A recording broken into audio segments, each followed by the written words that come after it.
Okay, hello everybody. Here it is, the last day of February 2023 already. Our lettuce is still going good. I've been working on the drain on this second set of racks into the reservoir, so I'm going to show you that here in just a second.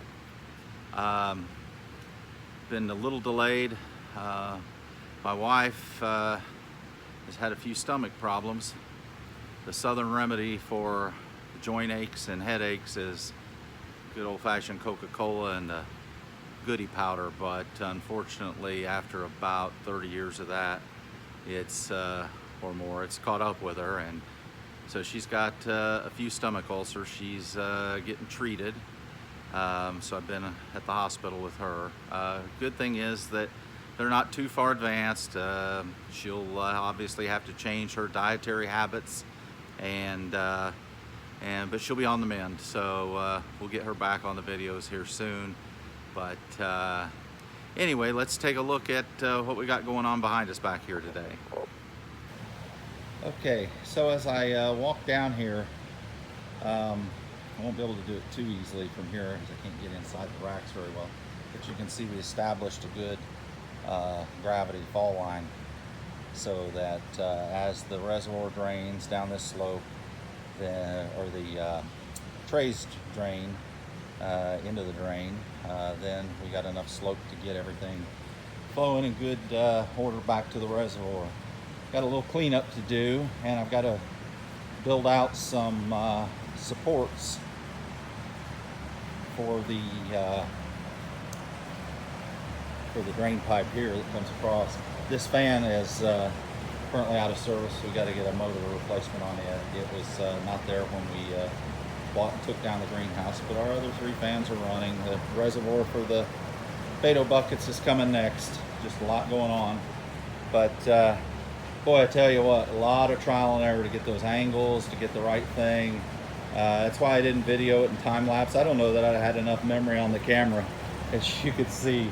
You know, just you want to cut and then fit, test fit, cut, test fit, but you don't want to cut too short. But we got it all hooked up, and then basically at just 90 degrees into our reservoir tank. I've just got this over to keep the sunlight out of it. We're going to go with something you know, reflective so that heat won't build up. Of course, it's in the ground a pretty good ways, and it's about 275 gallons. Then we'll put our pump in the center, and we'll actually tee out our feed lines. There'll be 2-inch lines.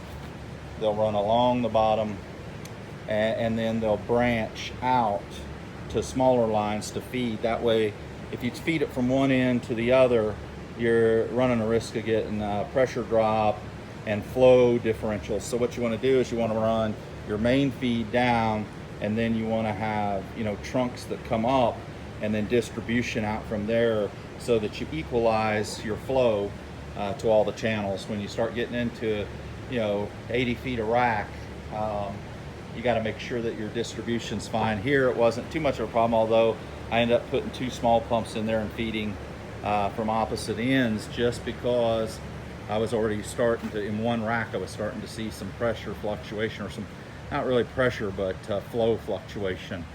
So lettuce is doing good. It's warm. It's in the low 70s here in North Georgia today. Let me take you outside, and we'll look at what we've got going on outside as well. Okay, so we're out here just outside the greenhouse. These are our beds. The arugula was planted 2 weeks ago. We did 50 feet, so that next stake is 50 feet, then another 50, and then 50 to the end. We're not going clear to the end. As you can see, it kind of falls off down there. So if you can see in this field, or set of beds, we got those stopping down there at the 150 foot mark, correlation with this bed. But anyway, these are beets. They're just starting to come up. You can start to see a few of them. This is spinach. It hasn't come up yet. 2 beds of carrots. Looks like the dogs have run through the field. And the turnips. So the carrots and the turnips were planted at the same time. You can start to see the turnips are rowing out. So they're coming up. We've just had so much rain I was lucky. I got these in 2 weeks ago, these 3 beds, arugula, beets, spinach. And then it was about another week later, we got the 2 carrot and turnip beds in, and we just had to be diligent and pick our spot because it just rained a lot. We'd have days where it would just rain a little bit, and then we'd have a gully washer, and then it just kept everything too wet to get into the field, really, to get anything done. But we're doing okay, and we're going to get a few more cold snaps. So we've got row cover protection that we can throw on any of these if we happen to get an Arctic snap like we typically do before Easter here. But then I think our last frost date is right around the first part of April. But I've seen frost as late as 1st of May here, so you just never know. So we have the protection for these waiting in the wings if needed. And as always, remember to subscribe and like and share our channel. We're trying to grow this channel. We hope that people find it useful, informative, a little bit of fun along the way.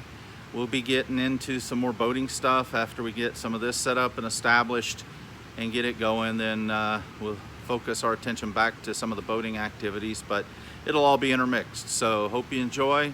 Thanks again for watching.